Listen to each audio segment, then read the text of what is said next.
আমরা এমন এক জাতি, কেউ যখন উপরে উঠতে চায়, ভালো কাজ করতে চায়, আমরা তাকে নামানোর জন্য ওস্তাদ, আমরা তাকে বদনাম করার জন্য ওস্তাদ।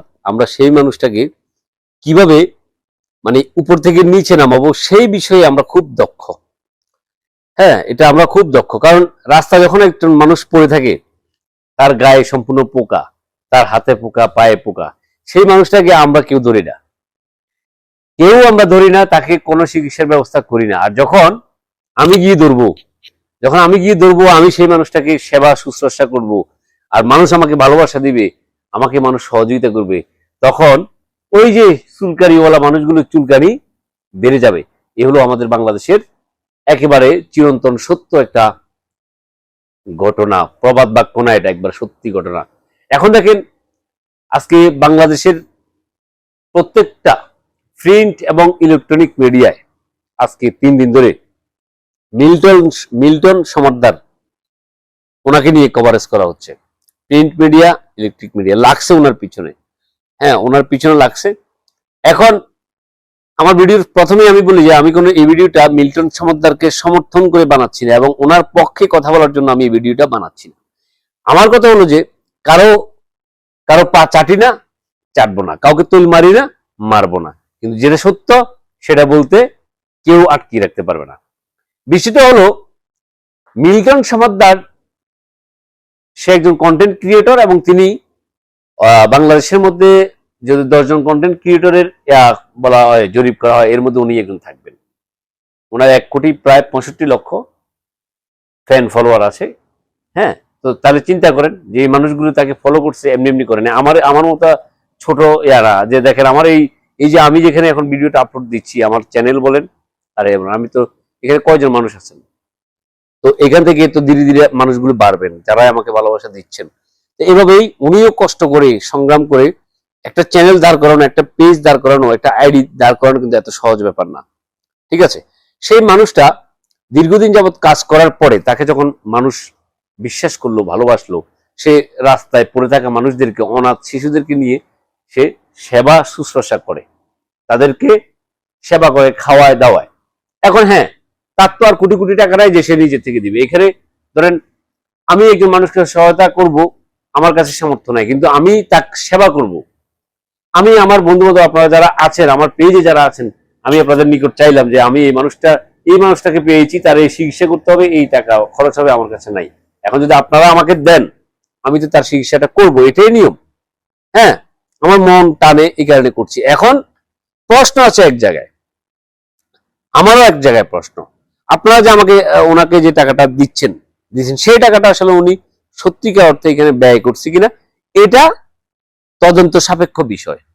এখন যতটুকু শুনতে পারতেছি যে ঢাকায় মানে আওয়ামী লীগের কিছু মানে প্রভাবশালী লোকের সাথে ওনার সাথে জায়গা নিয়ে একটা দ্বন্দ্ব সৃষ্টি হয়েছে। এই দ্বন্দ্বের সৃষ্টি হওয়ার কয়েকদিন পরেই নাকি এই কাহিনীটা শুরু হয়েছে। কারণ ওই লোকের বেশিরভাগ আত্মীয় স্বজন মিডিয়াতে কাজ করে, সাংবাদিকতা করে, বিভিন্ন চ্যানেল, প্রিন্ট মিডিয়াতে কাজ করে, যার কারণে তারা সিস্টেমে তার পিছনে লেগে উঠে পড়ে লেগেছে। এটা কার ভাষ্য? এটা হলো মিল্টন সমাদ্দার ভাইয়ের ভাষ্য মতে, ওনার কথাতে। কিন্তু আমার কথা হলো যে আমি মিল্টন সমাদ্দার ভাইয়ের কথাও শুনতে চাই না, এই লোকগুলোর কথাও শুনতে চাই না। আমরা কোন একটা ঘটনা ঘটলে বিচার বিশ্লেষণ হওয়ার আগে জাজ করে ফেলি, মানে কাউকে বিচার আসামি বানিয়ে ফেলি। হ্যাঁ, এই যে এখন আমি একটা প্রশ্ন করতে চাই, আমাদের যে প্রিন্ট মিডিয়াগুলি লিখতেছেন যে মিল্টন সমাদ্দার উন্মুখের মানে মানুষের কিডনি বিক্রি করে ফেলছে, অঙ্গ প্রত্যঙ্গ বিক্রি করে ফেলছে।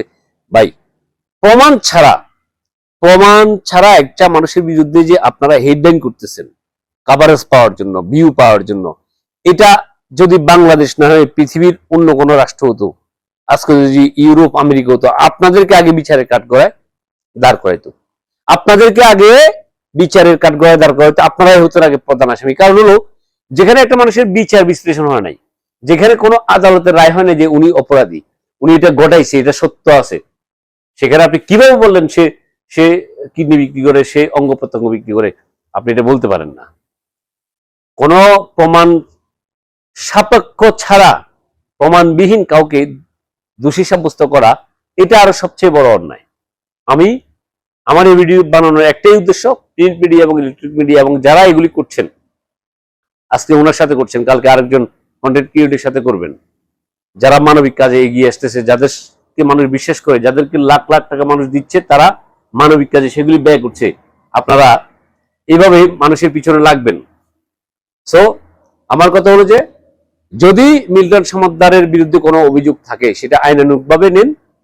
আইনানুগভাবে বাংলাদেশের প্রশাসন যদি সেটা তদন্ত করে যদি মিল্টন সমাদ্দারের ভুল পায়, মিল্টন সমাদ্দারের অপরাধ পায়, আদালত দ্বারা যখন তিনি দোষী সাব্যস্ত হবেন, তখনই আমরা তাকে একমাত্র অপরাধী বলতে পারবো।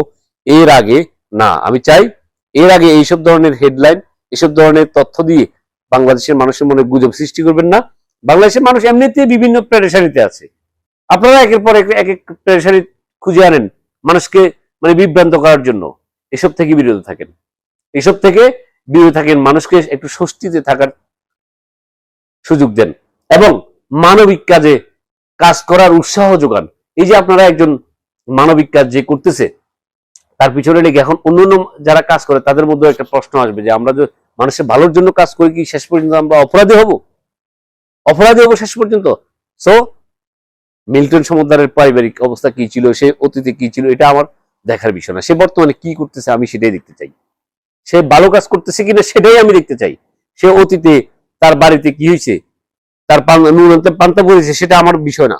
আমার সেটা শোনার বিষয় না, দেখার বিষয় না। আমি দেখতে চাই সে এখন কি করতেছে, সে এখন কি মানুষের প্রতি তার দায়িত্ব পালন করতেছে কিনা।